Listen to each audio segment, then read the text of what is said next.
So what would you say to people who are sitting at home thinking right now, how do I boost my immunity? What things would you tell them to Yeah, well, the first thing is you have to take care of your gut. So that means eating fruits, vegetables, nuts, and seeds. And the reason why that's so important is because that probiotic or gut bacteria feeds on fiber. And the only foods that have fiber is fruits, vegetables, nuts, and seeds. So you have to feed the gut bacteria so it can actually manufacture the immunity that you need in the first place. Because again, the gut is where 80% of the immunity takes place, right? And this is manufactured. So that's the first thing. The second thing is you have to stay hydrated, because when your cells are hydrated, just think of it like this. The difference between a grape and a raisin is simply hydration. And when we're dehydrated, our cells are dehydrated and they look like raisins. So we have to stay hydrated. The third thing is the sun. The sun is, you know, the magnificent thing about the sun is it's 93 million miles away from Earth, but the sun rays reach us, they hit our skin, and they convert the good cholesterol in our bodies into vitamin D. And vitamin D plays a critical role in our immune system. Okay? The other thing you could do is, I recommend this for everybody, but everybody doesn't love it, is in your showers with cold water. So take a cold shower for at least 30 seconds to a minute. Yeah. And so what that does is it hits your lymphatic system, which is right under your skin, and it stimulates your lymphatic system, which is crucial because your lymphatic system is like the toilet system in your body. It dumps out acidity, mucus, it dumps out cancer, because that's also where when you kill cancer cell, it goes into your lymphatic system. It also dumps out infection. So when your body kills the infection, it has to be eliminated. You have to remember, a virus isn't dead or alive. So the macrophage that actually eats it, it doesn't actually kill it. It's still in your body, so it has to be eliminated. So cold water, when it hits it, stimulates your lymphatic system, but it also stimulates your immune system. So taking about a 30-second to a minute cold shower at the end of your shower will do you a lot of justice. Now, I've even seen this with people who have like cellulitis, and no antibiotic won't work against it, like a skin infection. And all I have them do is rotate their hands from warm water to actual cold water, like ice water, back and forth a couple of days, and it gets better. Okay, so sunlight and cold showers. What else? Sunlight, cold showers, eating a healthy diet. You can take What is a healthy diet? Because a plant-based whole foods diet.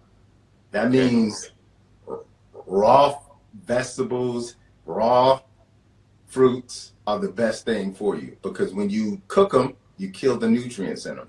And then during the stage where you're actually trying to build up immunity, you want to get all the mineral content out of it, all the trace elements, all the antioxidants. So that's why it's so important to eat as much raw fruits and vegetables as you can.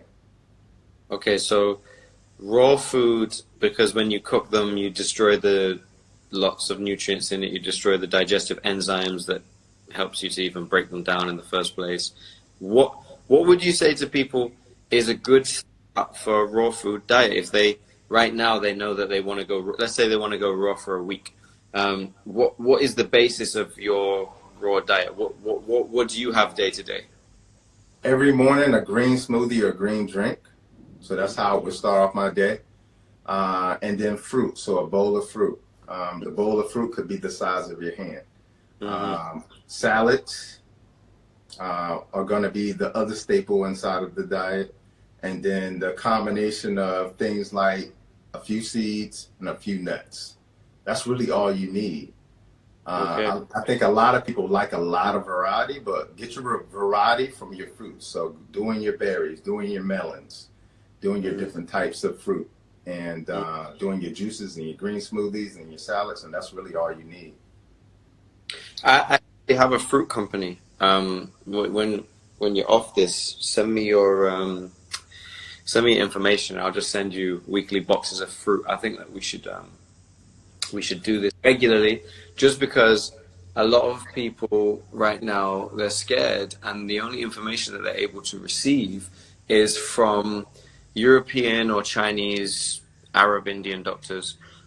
and or African doctors who've been seasoned, Right. like I would say, may he rest in power, who've been seasoned to basically be the drug pushers of white capitalism, and Right.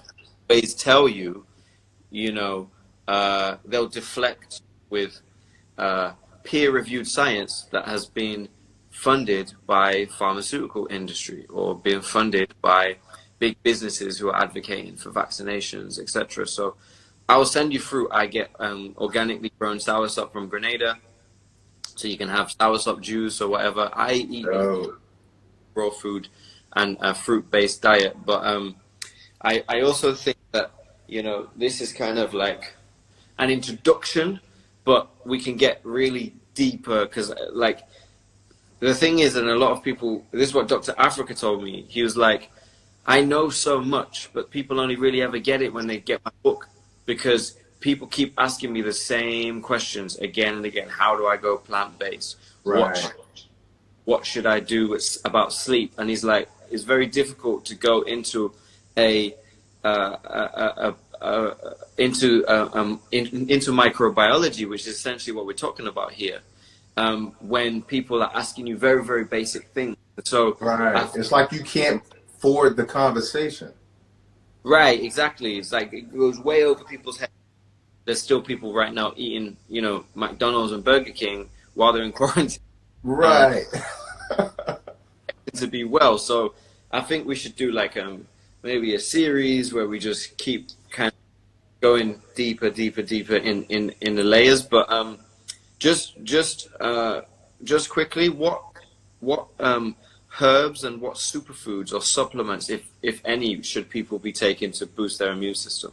Yeah, good question. So, sea moss is going to be really good. And the reason why sea moss is good, not only does it nourish the digestive tract, but it Mm-hmm. actually removes mucus from the body. Mm-hmm. So the combination of those two things are going to be imperative, especially during the time where you're trying to build immunity. Mm-hmm. The other thing is elderberry, and I know there's been a lot of information out there about you shouldn't take elderberry while the coronavirus, but all of that started with a Facebook post, Mm-hmm. and the information was based on theory. It wasn't based on science at all. There are no scientific articles or clinical studies that say that elderberry does not help you fight viruses and is bad for the coronavirus. So elderberry. If you don't have any symptoms, you can do it preventatively. So you can do like 1 teaspoon. If you actually have symptoms, you can do like 4 a day at the onset of the symptoms. What was that? Like a medicinal dose. I couldn't hear you. I'm sorry. So like a medicinal dose. Yeah. Mm-hmm. Okay. So you can do that in tea, or you can make your own syrup. Okay. Mm-hmm. The other things that you can do is make sure you eat foods that are high in vitamin C. And notice I didn't say go out and buy vitamin C, but eat foods that are high in vitamin C, because they actually have the complete form of vitamin C.